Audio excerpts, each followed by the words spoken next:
Everybody. Okay, so can everybody see me tonight?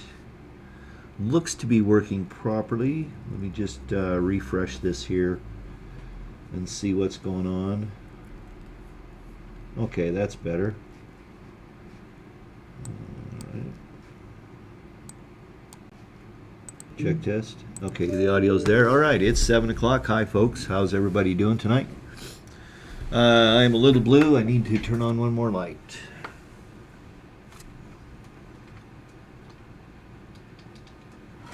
Maybe. Come here. Come here. I gotta plug in one more light. I've been messing with all my USB stuff here lately. Trying to sort out a problem I've been having. That's better. Okay, sorry about that. Usually I'm a little bit more prepared. So hi, how are you? How's everybody this evening? So good to have you here. Let's go over and see who's in on the chat window. Who's in on the chat tonight? Gary D's in from Arizona. Hi, Gare. Tom's in. Tim Myers checking in.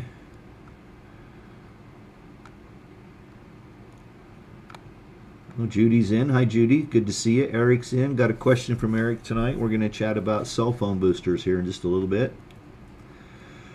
Tom was talking about how his jacks are not working properly. Okay, higher than recommended. All right, so we'll have to turn that down. Make myself a note here. Sorry, technical break here.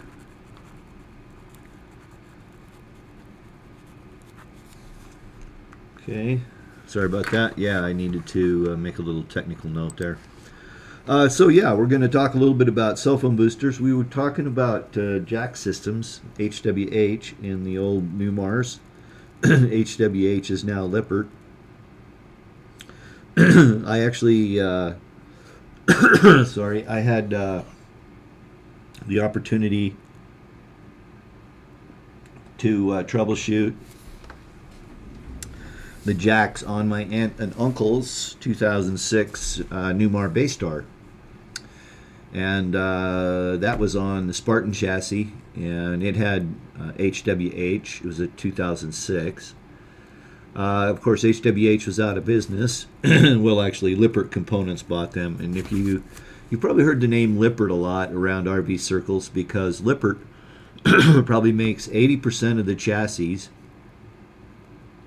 on the towable trailers. And then, of course, they make a lot of RV mechanical components, the jacking systems, slides, all those sorts of things Lippert makes and resells, you know, OEMs to the Newmars, the Winnebagos, the Newells, everybody else, you know, all of the big manufacturers out there buy their slide outs and stuff like that instead of manufacturing them themselves. It just is more cost effective. So anyway, I did have the chance to troubleshoot and replace the control panel on their jack system. I personally never had any trouble with my HWH, you know, my 04 Dutch Star.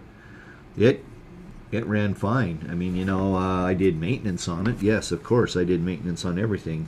But yeah, it worked perfectly. I did have a little while there where the jacks weren't retracting fully, but I was able to restore that just by extending the jacks the full length. And then I used ATF, which is the hydraulic fluid in my leveling system, was ATF. Anyway, so I just wiped the jack tubes down with ATF, ran them up and down 3 or 4 times, and they got worked out really good and started working really well.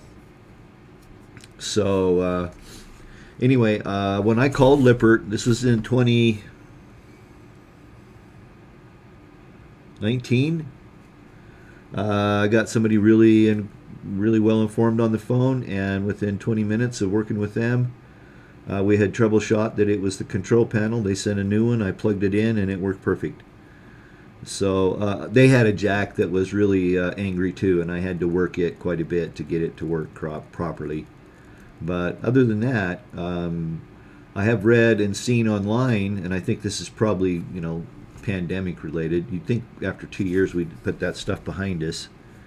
But I think a lot of manufacturers are still having a hard time finding people, employees.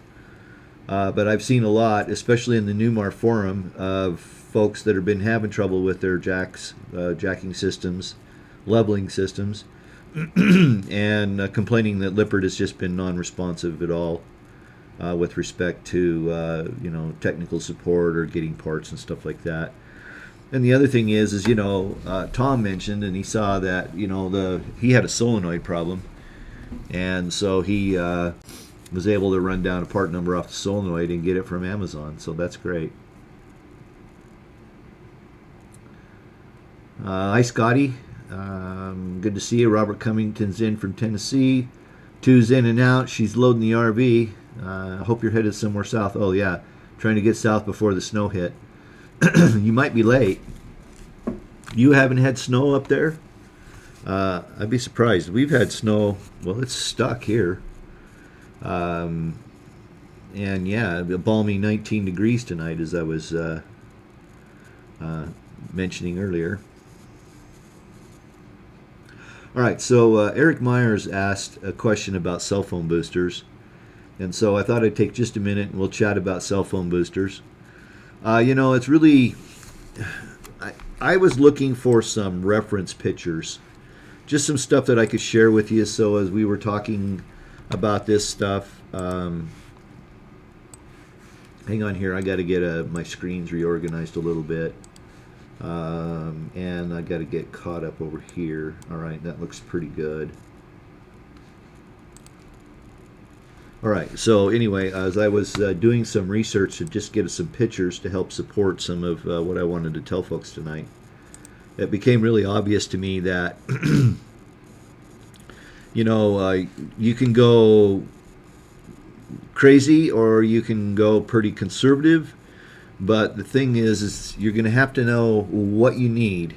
And I've decided that I'm probably going to write a little article on this. I might even do a video. Now, I'm hesitant to do video on anything wireless, mobile stuff, mostly because I tend to refer people to the Mobile Internet Resource Center, a channel here on YouTube. Cherie and Chris, that's what they do. They figure out how to keep people connected when they're on the road. And that's what they do. So go there. I will have a brief discussion tonight about cell phone boosters and my use of them and my success in using them. But the long and short of it is, it's a little more complicated than probably what I could do real justice to on a live stream. But we'll do what we can. The one thing you need to know about cell phone boosters is that not all cell phone boosters are created equal. Okay? And I'm going to flip over here to the other screen real quick. We're just going to use Amazon as an example. Let me pop this up here and go over to here. So we're just going to look at basic cell phone boosters to start with. What I'm going to consider mobile, okay, cell phone boosters, because we're talking mobile in our case. And the first one that comes to my mind is the WeBoost 4G-X. I think they call it the Drive Reach. They do now. It is by far not the cheapest in the market. There's no question about that. As you see right here, it's $500 and it's a $500 signal booster. And on Amazon, you can find signal boosters that are $159, just like this one. Okay. What's the difference? Why would you spend more money for one versus another? Okay, well, first off, WeBoost, that's what they do. They are a commercial company that has done radio stuff since the dawn of radio, basically. It's Wilson Electronics is who WeBoost is. I personally use Wilson Electronics equipment for many years because when I was an IT geek, I had to put cell phone boosters in several of our offices. In one case, I was able to get AT&T to come in and put a booster in. because the AT&T signal was poor in this particular office. This happened to be in Boise, as a matter of fact. And then in our office in Haley, Idaho, which is in the Sun Valley area, I had to put in both for AT&T and Verizon in that building. And I used the Wilson Electronics, but I used the commercial stuff, not the stuff that you're seeing here, the Drive Reach. Okay? The thing about the Drive Reach is it's going to cover 4G and 5G across the board. All right? Why does that differ from this one? Because if you look really carefully, and this is where you get tripped up, and this is why this one's less expensive than the others. It covers bands 12, 13, and 17. And it says boosts 4G LTE, and it says it covers Verizon and AT&T. All right. Whereas I'm not selling the WeBoost, although I am. If you'd like to support the channel, you can go through the link in the description of this video, which will take you to my Amazon store. There you're going to find a specific store for cell phone boosters and stuff like that, and all the parts and pieces you might need to buy a cell phone booster. I might be, Tom. We're still determining that. Anyway, so the difference between these less expensive ones, sorry, just a minute here, I'm all plugged up. I'm going to have to clear my throat.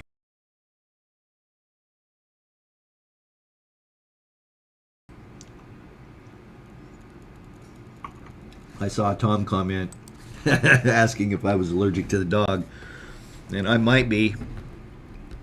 I've been taking, normally this time of the year, I don't have to take, allergy pills, but I've been taking allergy pills. So I'm hoping I'm not. But anyway, that's the difference between these cheap ones and the more expensive ones. Damn, sorry about that, folks. I'm just looking at this screen right here is a perfect example. You look at this one and they say it covers bands 12, 13, and 17. This one here covers bands 5, 12, 13, and 17. All right, and it's $30 more to get the extra band. So, and this one only works on Verizon and AT&T. How could that be? Aren't all the cell phones working on the same frequencies? And they are not. Let's talk about that for just a minute. This is a chart here from Wilson Electronics. Sorry, WeBoost. And it's telling you the frequencies in general that these carriers occupy. Okay? So you'll see here the first thing. Let's just look at AT&T and Verizon. So AT&T is in the 5G band. Sorry, just a minute, folks. I have to clear my throat again. I apologize. Something's clogging me up.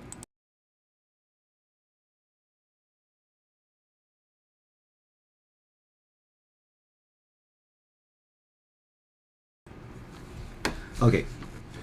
Let's see. Where was I? Oh, yeah. We were talking about frequencies that they operate on. In general, they do operate on pretty much the same frequencies. If you look here, 700, 850 for 4G, 5G for AT&T's 850, 3.4, 3.7. Verizon, about the same, right? 3.7 is pending. 17 to 2100 megahertz, 1900 megahertz. But let's stop for just a minute. Scotty, you're funny. I do that myself sometimes. Anyway, the long and short of it is that the bands are just a convenient way to chop up a bit of frequency spectrum. Okay? And so band 13, if you look here, over here is the 700 megahertz band for 4G on Verizon Wireless. Now, why does that matter? Because this band might not be available in all areas. You might be on band 5, or you might be on band 4 and 66, and so on and so forth. All right? What the difference is, there's two things to know about the frequencies. One, the higher the frequency, the more data you can transmit on that frequency. Why is that important? Well, think about it. 5G's claim to fame is that you're going to be able to transmit and receive tons more data than you can on 4G. All right? To do that, you have to have those upper bands available. In the case of AT&T, 24 and 39 megahertz. In the case of Verizon, 28 and 39 megahertz. On 5G, okay? And those are sometimes called millimeter waves, because that's getting up above microwave frequencies there, okay? The thing about high frequency is that it has a very limited distance from the cell phone tower. 5G, for it to be really effective, has to have very closely spaced towers. I remember, I guess this is probably 3 years ago in Tucson, when AT&T and Verizon were going around and putting up what they were basically calling a mesh network, but essentially what it was, sorry, is that they were installing a lot of small antennas on these upper bands of 28 to 30, 28, 39, 24, 39 megahertz or gigahertz frequencies, because the distance is limited. At 700 megahertz, 850 megahertz, you got long distance, 20, 30 miles from the cell phone tower, depending upon your line of sight. So the higher the frequency, the more data you can transmit. Okay, that's a really important concept to keep in mind. The other thing is that when you're talking on your cell phone, in reality, you're using very, very little bandwidth. You're transmitting and receiving very, very little data. To digitize common voice doesn't take a lot of bandwidth, okay? Where they got in trouble is when smartphones started getting popular and everybody started surfing the web on their smartphone, right? They needed more capacity on the cell phone networks. The 4G network was pretty much saturated. In other words, it was as full as it could get. And when the network gets full, we're all familiar with this, that's when the carrier starts throttling. Okay? What throttling is they just turn down your data bandwidth. They just turn down how much bandwidth every user is going to use. Okay? Now, there's a lot that goes into that. It's your cell phone plan. There's all these other things we're not going to talk about tonight. But in general, the higher the frequency, the shorter the distance from the cell phone tower you can be to use that frequency or band, and the more data you can transmit on that band.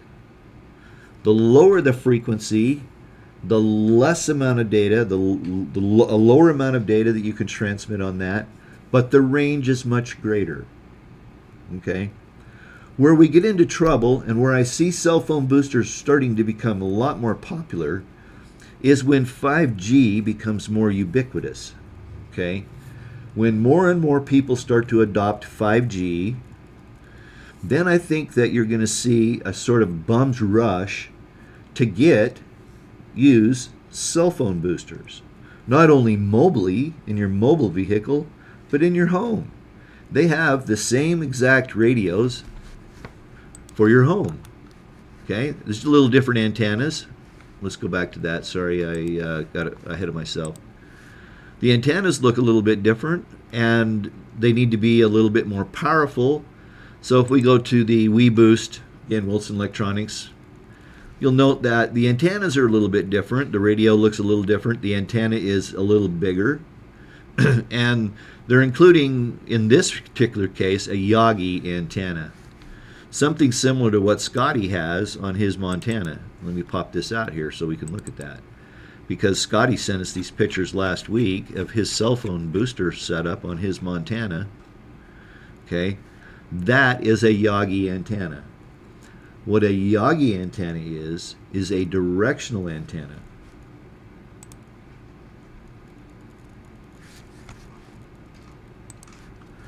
Let's talk about directional antennas versus omnidirectional antenna. And I think it's pretty self-explanatory. The Yagi antenna is a directional antenna because it is set up so that you can point the antenna at the cell phone tower, and it improves your signal quality and it boosts your signal a lot, versus an omnidirectional antenna, which is typically a round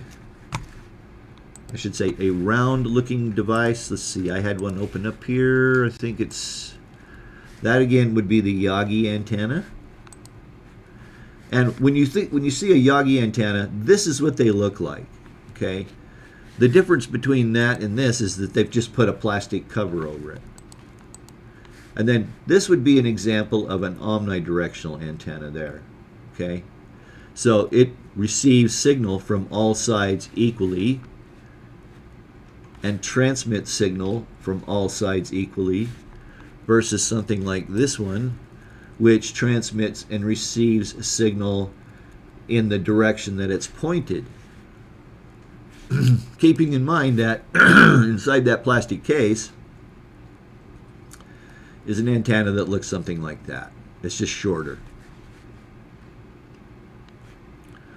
Okay, why would you use a directional versus using an omnidirectional? The directional antennas are good when you're a long ways from the transmitter cell site. Okay? The further you are from the cell site, the less signal you have. It's just like your voice. If I'm sitting here and you're sitting across the room and we're having a normal conversation, you might be able to move far enough away that you can't hear me. It's the same with your cell phone. As you move further and further away from the tower, the signal gets weaker. And it's not particularly the tower that's the problem, it's your cell phone, in that they don't have enough power to reliably communicate back to the tower. Okay, so it's not typically the tower that's the limiting factor in a cell phone connection when you're a long ways away, when you're at distance. Okay, it's your cell phone. It only has a limited amount of power to transmit. Okay, so we put a booster in the link to be able to basically boost the transmit power of your cell phone and boost the download, the receiver side of the tower communication from your carrier back to your cell phone. Here's the thing. If you're close to the tower and you're pointing at it with an directional antenna, the carrier may turn your signal down. All right? One of the things that they're going to do is that they're going to maximize, they're going to optimize, I should say, the signal strength going to your phone based on the signal strength coming back from your phone. And you'll trip up the cell phone tower, the electronics there. Excuse me just a moment. Somebody's at the door. Sorry.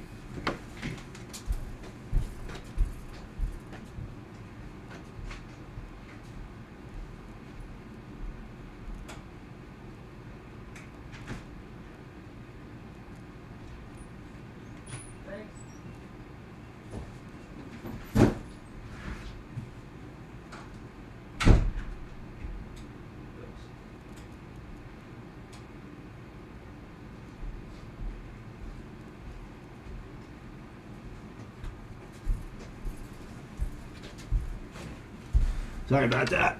All right, where was I? So what's going to happen is that you're going to the carrier, AT&T, Verizon, T-Mobile, I don't care who it is.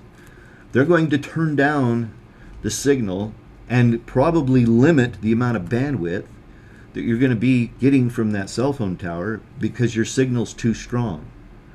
So if you're close to the tower, you probably want to use an omnidirectional antenna.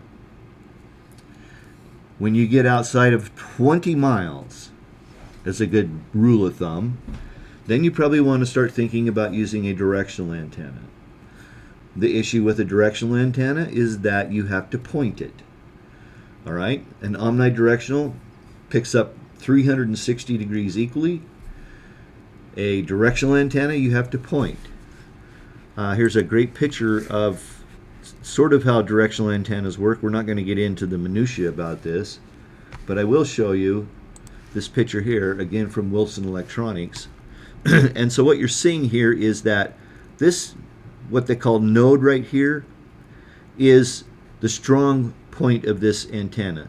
So this is where the maximum signal strength would be boosted by this antenna. All right, does that make sense? So this end here represents this end of the antenna here, the long end, the furthest away from the connection. Okay, so that's the directionality of that antenna. All right. There are several videos on my channel about cell phone boosters that you can go watch that I think would give you some kind of an idea about how I've used them in the past, and I've been quite successful with them. I could tell a couple of real quick stories. Boy, something has sure got me gobbled up. I hadn't thought about the dog, Tom. I'm glad you mentioned that, because I've been congested, and yeah, it could be that for sure. Anyway, cell phone boosters and their use, I have a couple of videos on my channel. One, the install video. Two, when I went to the directional antenna.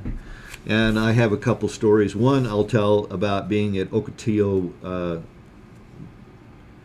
what is it, Ocotillo Springs? Ocotillo Wells. I don't remember. It's in SoCal, Southern California, up in the area around the Enzo Borrego State Park. And I was staying at an RV park out there that had very little signal. And so I bought a directional antenna from Wilson Electronics, and then I put it up with a couple of sticks of EMT conduit. There's details on the video about installing the directional antenna, and I think it was Ocotillo Wells. Anyway, and that worked out so good that I was able to stream Netflix, do all of the sort of streaming things, and the benefit is that my neighbor next door in their RV was able to use, quote unquote, use my cell phone signal or my boosted signal, and they told me that right after I put that up that they had never had cell phone signal like that before. They were able to stream, they were able to do video conferencing, you know, with their grandkids and stuff like that. So they're very effective and they work really well. But you got to be careful. You need to understand, I think the things that you need to understand about a cell phone booster is that they aren't all created equal. We mentioned that. You need to be aware of what bands, who your carrier is, what bands you want to be able to use, whether you're on 4G or 5G. And so that's going to determine, you know, and that's why I wanted to show you, you know, this particular page here with all of the different prices. The other thing too is watch. Here's a perfect example of an omnidirectional antenna that's $80, and then here's one for $45 that'll do probably exactly the same thing. I'd have to go and look at it. And then, I mean, you know, you need to shop around, but you also need to understand, like, this booster wouldn't work if you're going to need to use band 5. So on and so forth. I can't tell you all of the details around that. I'd be happy to help you if you need help. You can send me an email, grbolin@gmail.com. And I can send me what you want to get, which signal boosters you want. And I would be more than happy to sit down and spend a few minutes with you and make sure you're getting something that's going to work for you. Let's think if there was anything else that I wanted to chat about on cell phone boosters.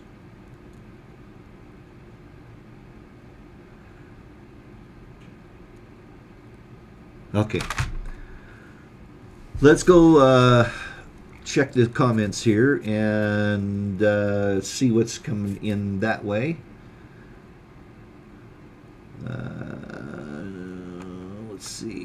Okay, Tom, good luck getting anything from them. Oh, yeah, that was HWH. Okay, phone number. I saw those. Scotty's in. Two feathers. Yeah, EJ Weiss is in. Hi, EJ. Tom asks if I'm allergic to the dog. Gotta wonder. Well, okay, so Scotty, he says, Ruh-roh, I just purchased a SureCall Fusion for home. It may very well work perfectly for you, Scotty. All right. I'm not expounding on the fact that the $500 Wilson is going to work better than a $189 Hootie Scooty. Okay. I just happen to know Wilson Electronics myself, WeBoost, and that's why I chose them. Also, when I got mine 3 years ago, 4 years ago now, 3 years ago anyway, there weren't a lot of them on the market at the time that had any decent reviews. So a lot of these have come up, since the market's come out. One other thing before we get too far ahead of myself and I forget about it is, here's this thing I think that you might want to consider. I would not be in a hurry to go to 5G. Personally, I'm not going to 5G anytime soon. And here's why. The 4G network, as we mentioned, is pretty congested. But what's happening is that as people move off of 4G onto 5G, they're freeing up space on the 4G network. And so I think you're going to see the performance of the 4G network improve over time as more and more people move to 5G. The thing about 5G, depending upon where you are, it may or may not work better than 4G. If you're in a rural area, I would almost guarantee it's not going to work better than 4G. Mostly because, as I mentioned, to get these high bandwidth connections, to be able to send lots of data back and forth,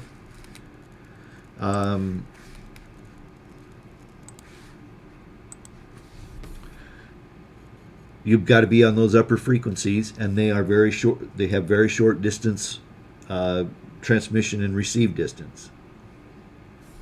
I was looking at my phone here real quick.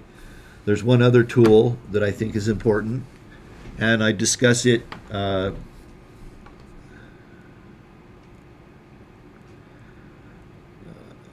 sorry, just a minute here.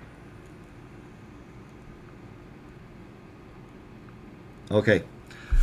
An important tool if you're going to be using a cell phone booster, particularly if you're going to be using one with a directional antenna, is this. And I discussed this application very thoroughly in one of my videos called Network Cell Info. And this one happens to be the light version. So Network Cell Info light version. And what you're seeing here is that this is the signal strength, okay, of the primary cell carrier that I'm on, the primary signal. And you'll also note that I'm on band 2 over here, okay? I don't know, can you see that? I've got a little bit of latency delay, and I'm having a hard time making sure that you can see. Anyway, I'm not going to go into the details on this too much. You can go watch the video on my channel. I talk about it in 3 different videos because it's so important to have a good tool like this. Now, the last I knew, and I haven't checked on it because I don't have an iPhone, that Network Cell Info Lite only worked on Android. All right. Let's see. I'm going to go back over here. So, Scotty, I wouldn't get too upset about whether or not you had the Wilson, because frankly, the SureCall you're going to find out probably will work just as well. If you're on 4G, you're not using a lot of data. You'll find that you're going to be able to stream, video from just about anywhere using a cell phone booster. At least that's been my experience. I was talking about a couple of experiences. One was at Ocotillo Wells. Another was south of Moab at Wind Whistle Campground. That is in the Needles district of Canyonlands. And I pulled in there, and the camp host come over to say hi and stuff like that. And and he saw the antenna on my rig, and he says, "Oh yeah, you're not going to get any cell phone signal out here." And I said, "You wait and watch." And so I got my booster and got it set up, found the signal, got it tuned in, and was able to stream Netflix, YouTube, do all that kind of stuff with no problems whatsoever. Since I put the cell phone booster in my Class A, and I actually took it out and kept it for the truck camper, there's only been one time that I could remember since I put it in, which was, I believe, in 2019, that I didn't have cell phone signal. And I used to boondock in a lot of out of the way places.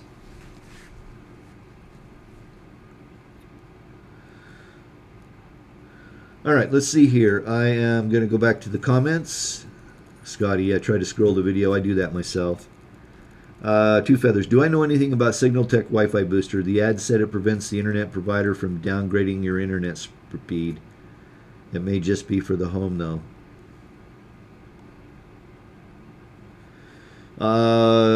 Two, I'd have to kind of look into that. Because I don't know how a Wi-Fi booster... Now, let's make sure that we're clear here. Wi-Fi is not cellular. Okay? Wi-Fi is home-based, like you would get off of a Wi-Fi router in your house. Okay? Or a Wi-Fi that you would get in an RV park. We could talk about Wi-Fi at a later date, but if you want to know a lot about Wi-Fi and boosting it and all that, I am again refer you to the Mobile Internet Resource Center. Those guys, that's what they do. They know it well. I'm telling you what works well for me.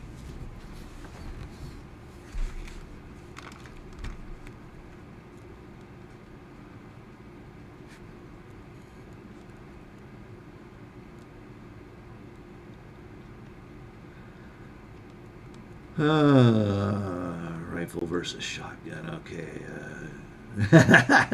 Gary, I just remember the times of a phone, CB, ham radio, USPS, and a good union job was all we needed for communication. Yeah. Tom Downey, no problem. His tower is 50 yards away. They use a cable. Yeah, I'm at home. I'm on a gigabit Ethernet. I have fiber. Thanks for the reminder, Tim. Yeah, I'm a little late for my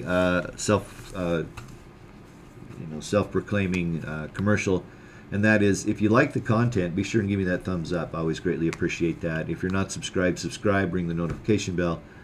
Tons of great videos still to come. Just finished up this week's video on the truck camper rehab. Had a lot of fun with it. Putting in the overhead cabinet shelf.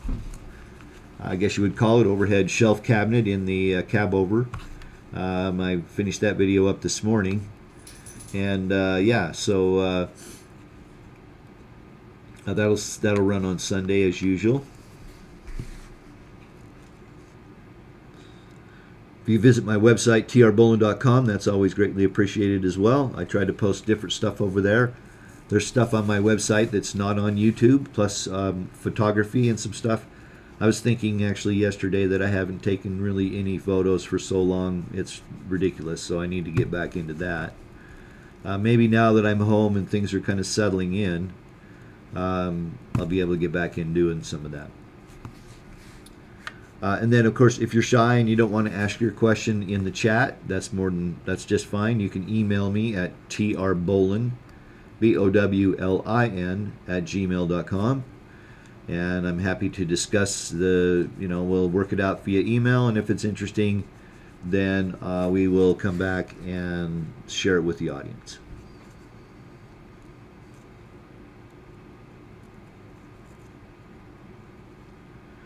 Hi, Cheryl Murdoch. So nice to have you here. Square Body. Hi, Jay. Good to see you here. I didn't get a chance to Oh no, I did watch your video on the fire truck. Jay started a new project. Uh, he's got an old K35, I think it was, 1 ton, square body, old fire truck that was retired. He's starting to tear that apart, but he didn't tell anybody what he's going to do with it. I think I know. If it was me, I know what I'd do with it. I think I'd take your truck camper and I'd strip that bed off that fire truck and I'd put your truck camper on that. That's what I'd do. Anyway, Tom Downey, are you sure there isn't something stuck in my stash? Oh, oh, I don't think so. I had nachos tonight and I did wash my face when I was done, Tom. Eric Meyer says he thinks when I have a bad signal I shall read a book. Yeah, you know, Eric, I don't want to overcomplicate it for you, because I'll tell you what, in 80% of the cases, a good cell phone booster with an omnidirectional signal antenna, you're going to be fine. Okay, you don't need to worry about getting indirectional and doing all that unless you're really going out into the sticks. And yeah, so anyway, I wouldn't be over concerned about it. I would find a good one with omnidirectional antenna. Put it in. They're really simple to install. There is one thing I will point out though, and that is you want the maximum amount of distance between the outside antenna and the inside antenna that you can get. So keep those two antennas as far apart as possible. I remember when I read the install manual for my WeBoost, they suggested that you put it on the ladder, and which would be as far away as you possibly can get, almost from probably where your inside antenna would be. The reason for that is something called bounding, and all bounding is a feedback loop. And so what will happen is that the booster at your rig will boost the signal, and the outside antenna will see that signal and send it back inside and boost it again, and you end up in a feedback loop. And when that starts to happen, it's called bounding, and the electronics in the booster will turn down the signal inside, reduce the signal strength inside to stop that bounding. Most of the rigs will have some kind of an indicator light on them that shows that they're bounding. So the way to stop that is keep the inside and the outside antennas separated as far as possible.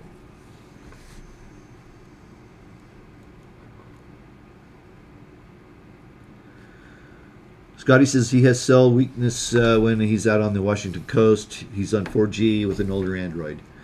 Yeah, you're going to be fine, Scotty. With your directional, you should be in good shape. It's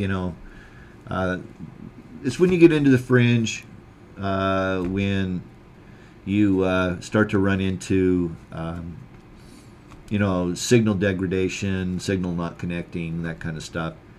And so that's where the directional antenna would come in very handy for sure. Tom says they use personal hotspot and cellular. Yeah, I have, my phone does it all for me. I have a hotspot on my phone. I've ran this way for years. And never, I would run 400 gigs in a month when I was wintering in Tucson easy. Because 80% of what I would watch on TV, if you will, was was streaming content.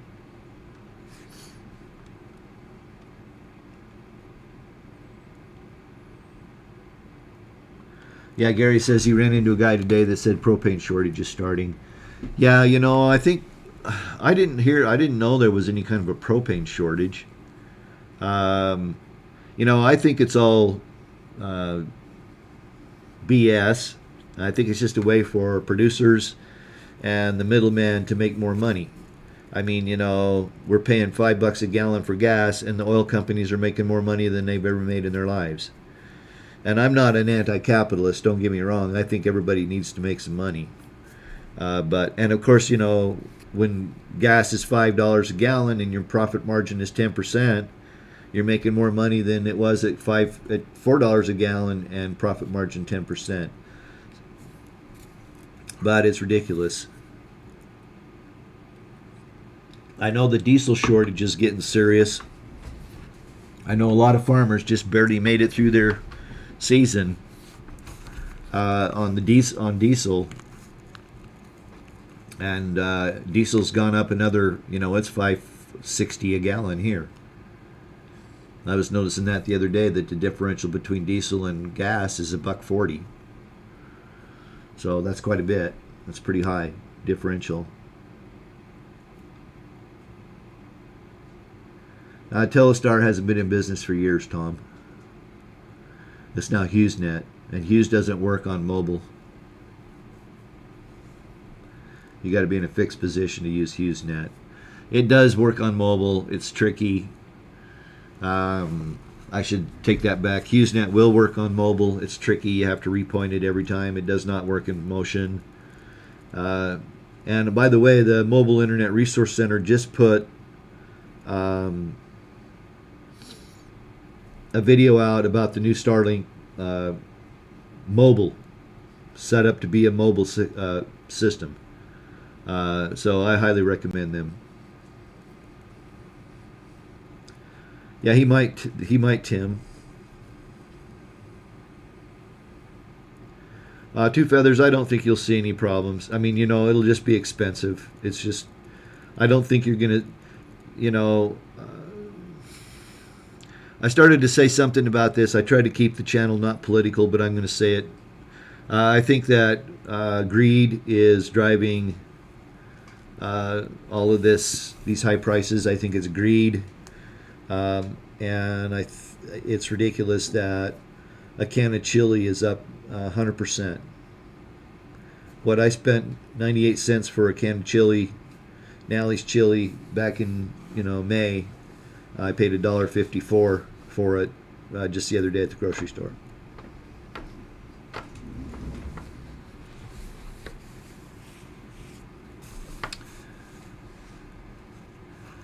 Tom says the buck doesn't buy anything. Well, yeah, I mean, we could go way off in the weeds here and talk about the economics and the dollar index and all that stuff. But today the CPI was down. It was a surprise. It reduced. I watch the stock market closely because I do some trading to supplement my income. And CPI was down, so I think that finally you're going to see the Fed pick their foot up off the brake, and I don't know if we'll see another 3/4 of a point before the end of the year. And I don't think the stock market thinks that way either, because there was a pretty good relief rally today. Yesterday was a bigger one, and then last Friday was huge. So I think that I think the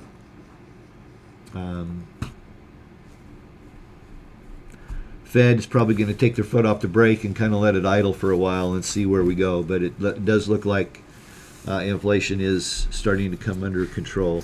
Let's keep our fingers crossed. But I think it's corporate greed. That's just my take on it.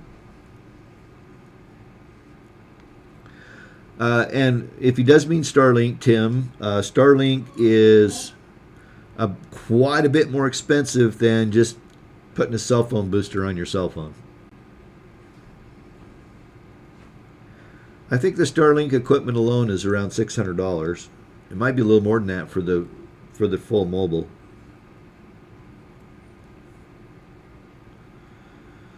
So yeah, and like I said, that cellular setup has worked well for me.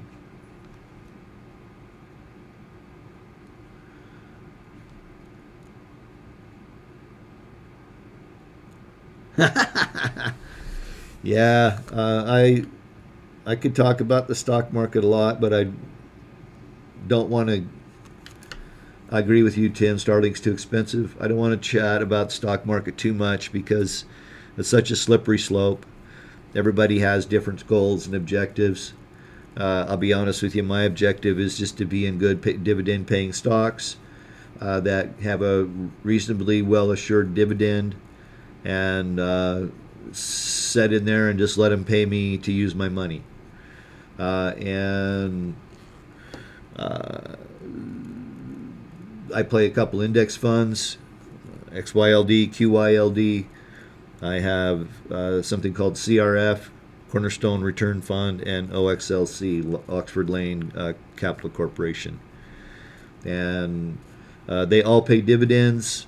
CRF and OXLC pay dividends monthly. Whether you buy them or not, that's your business. But and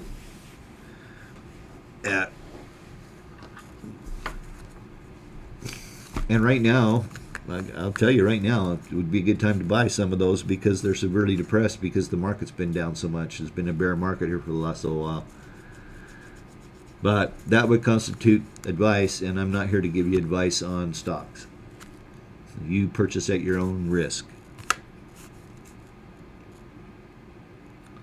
Yeah, Judy, I'm telling you what, I'm sick of this greed. Okay, so that's pretty much what I had for tonight. Unless there's any other questions, I think we'll wrap her up for tonight.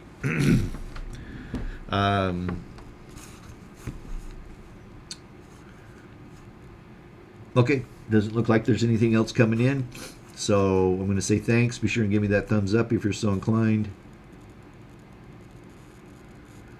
2 says they say they ran out of diesel, not that the price is rising. What's the truth? Well, they're not producing as much diesel, and I don't remember what I watched a thing on it here recently.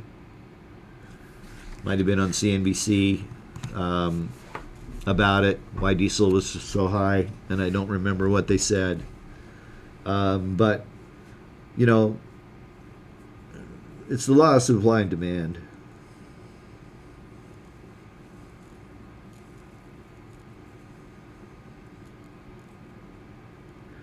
And the refiners can manipulate supply and demand, right? I mean, they can manipulate the price. All they have to do is just make less diesel.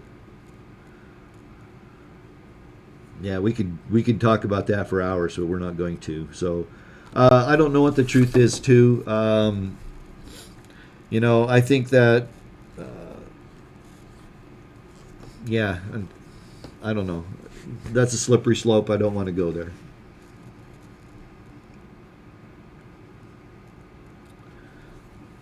Thanks, Tim. Battery power banks, Gary. You want me to chat about them?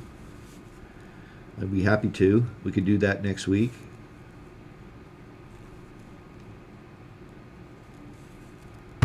$10.4 towing with that Ram. That's why you want to keep that Dodge. Care.